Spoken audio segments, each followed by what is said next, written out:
Sir एक बात और निकल कर आती है, काफी लोग मानते भी हैं, कुछ लोग नहीं मानते, मैंने भी देखी है कि जो जैन धर्म के जो रिचुअल्स हैं वो सनातन धर्म से काफी सिमिलर है, और उसमें देखा जाता है कि ओरिजिनलिटी की अपनी खुद की कुछ कमी है, क्योंकि जैसे हमारे होली हो गई, दीपावली पर्व हो गया, तो उसी टाइम पे सेम जैन धर्म में भी उनको मनाया जाता है, लेकिन पहले वो हिंदू पूजा करते हैं फिर जैन पूजा करते हैं। इसके पीछे का कारण क्या है? नहीं, ऐसा नहीं है। जहां तक आपने ओरिजिनलिटी की बात कही, तो मैं ऐसा हर त्योहार, जैसे आप रक्षाबंधन का नाम लीजिए जी, तो रक्षाबंधन में रक्षाबंधन क्यों बनाते हैं? अकंपनाचार्य मुनि थे, उज्जैन से वो हस्तिनापुर आए 700 मुनियों के साथ। वहां का राजा बलि था, जो जैन आचार्यों से द्वेष रखता था। उसने जहां वो मुनि ठहरे हुए थे उनके चारों तरफ अग्नि, बड़े बड़े अग्नि के पहाड़ लगवा के वो जलवा दिए, उपले और लकड़ी लगवा के जलवा दी। वो मुनि जलने में आ गए, जलने लगे। अब जो दूसरे मुनि कहीं बैठे हैं, उन्हें अपनी आभास हुआ कि मुनियों के ऊपर उपसर्ग हो रहा है, कष्ट आ रहा है, तो उन्होंने, दूसरे मुनि थे, मुनियों के ऊपर उपसर्ग आ रहा है और आपको विक्रिया रिद्धि उत्पन्न हो चुकी है। ये विक्रिया रिद्धि एक तरीके की सुपर स्पेशल पावर होती है। तो बोले आपको विक्रिया रिद्धि उत्पन्न हो चुकी है और आप जाइए उनकी रक्षा करिए। तो मुनि ने कहा विक्रिया रिद्धि उत्पन्न हो गई, वो तपस्या में बैठे हैं। तो विक्रिया रिद्धि क्या होती है कि आप हाथ बढ़ाओ, अपना जहां तक ले जाना चाहो वहां तक ले जाओ, आप छोटा बड़ा अपने आप को करना चाहो। तो उन मुनि ने हस्तिनापुर पहुंचे और वहां जाके उन्होंने कहा इसके जैन मुनि के रूप में जाऊंगा तो ये तो अब अहिंसा का पालन भी करना है। तो उन्होंने ब्राह्मण का, वामन का वेश धर लिया, बिल्कुल 4 फुटे, और वामन वेश धर के वो उस राजा के पास गए। राजा से पूछा, राजा मैंने सुना है कि तुम मनचाहा वरदान दे रहे हो। तो राजा ने कहा, हाँ देख लो अपनी बात से डिगोगे तो नहीं? बोले नहीं डिगूंगा। बोले मुझे बस 3 पग भूमि चाहिए, 3 पग भूमि। तो बोले बस। राजा हंसने लगा, दिया। तो उन मुनि ने, कहते हैं कि 1 पग में धरती नाप दी उस रिद्धि के कारण, 1 पग में आकाश नाप दिया, और तीसरा पग बोले कहां रखूं? तो बोले, तो राजा लेट गया लंबा, बोला गुरुदेव मेरे ऊपर रखो। तब उन्होंने कहा मुनियों के ऊपर उपसर्ग हो रहा है और तुम करवा रहे हो, खत्म करवाओ। तब वो उपसर्ग उनका खत्म करवाया गया। वो मुनियों के गले सब जल गए थे। तो आपके यहाँ भी होता होगा कि जब रक्षाबंधन पूजी जाती है तो पहले जल की छींटें मारी जाती हैं, उसके बाद तिलक लगाया जाता है, कलावा बांधा जाता है, और फिर सिवैयों का भोग लगाया जाता है। क्योंकि जलने के कारण वो मुनि कुछ खा नहीं पा रहे, तो इसलिए सिवैयां बनी उस दिन, ताकि वो निगल दी जाए। तो ये रक्षाबंधन का, ये त्योहार की शुरुआत यहाँ से हुई। तब आ गए हम दीपावली का, आपने जिक्र करा। तो दीपावली में क्या करते हैं, धनतेरस वाले दिन दोपहर से आप अपने घर का मंदिर सजाते हैं, हाँ जी, जमीन में लगाते हैं, लगाते हैं, बिल्कुल। पूजन किसकी करते हैं दीपावली पर? लक्ष्मी जी की, गणेश जी की। लक्ष्मी जी करते हैं। धनतेरस पे हम लोग कुबेर जी की करते हैं, कुबेर जी की, लक्ष्मी जी की, गणेश जी की। दीपावली पे वापसी कौन आया था? राम जी की पूजा नहीं करते? पॉइंट को समझना मेरी एक बात। आप राम की पूजा नहीं करते, सीता जी की नहीं करते, लक्ष्मण जी की नहीं करते, आप लक्ष्मी जी की करते हैं, गणेश जी की करते हैं, कुबेर जी की करते हैं। पहली बात तो वो धनतेरस नहीं है, वो है धन्य तेरस।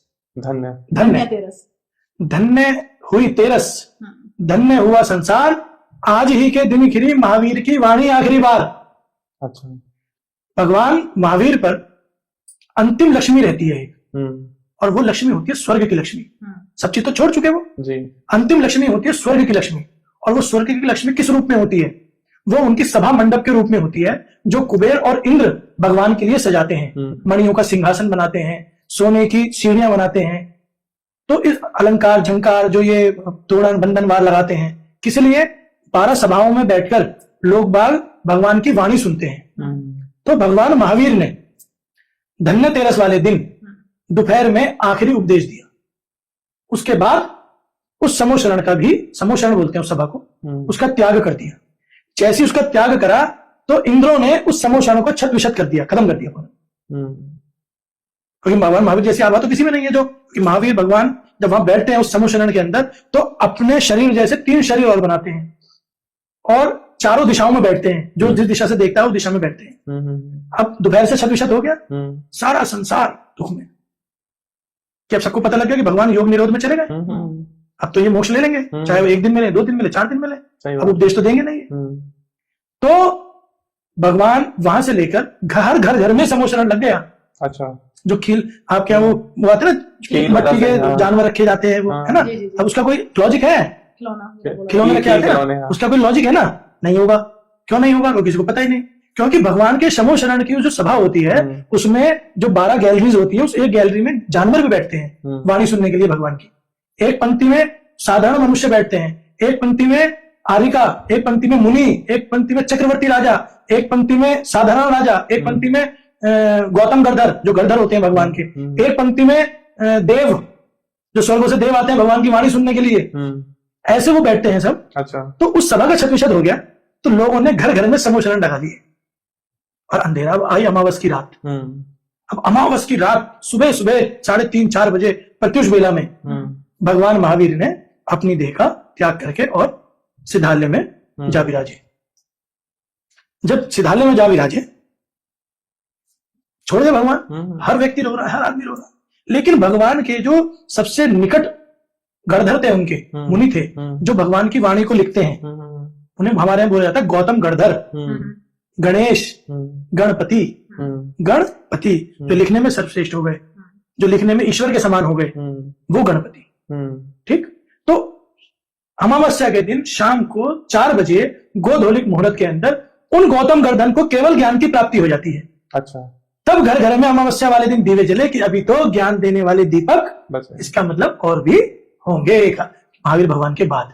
तो वहां से ये दीपावली का पर्व प्रारंभ में आता है, इसके अगर इतिहास में जाते हैं। अब क्या है, क्योंकि काल प्रभाव हुआ, भाई अंग्रेज आए, मुगल आक्रांता आए, फिर कुछ 1-2 शंकराचार्य भी ऐसे हुए जिन्होंने श्रवण परंपरा का हास करा। तो वहां वो चलते आज ये स्थिति हो गई। डायनेस्टी भी आ चुकी है, बहुत सारी। देखिए डायनेस्टी की बात, देखिए पांड्या डायनेस्टी थी, गुप्त डायनेस्टी थी, आपकी हॉयसल कर्नाटक में हॉयसल डायनेस्टी थी,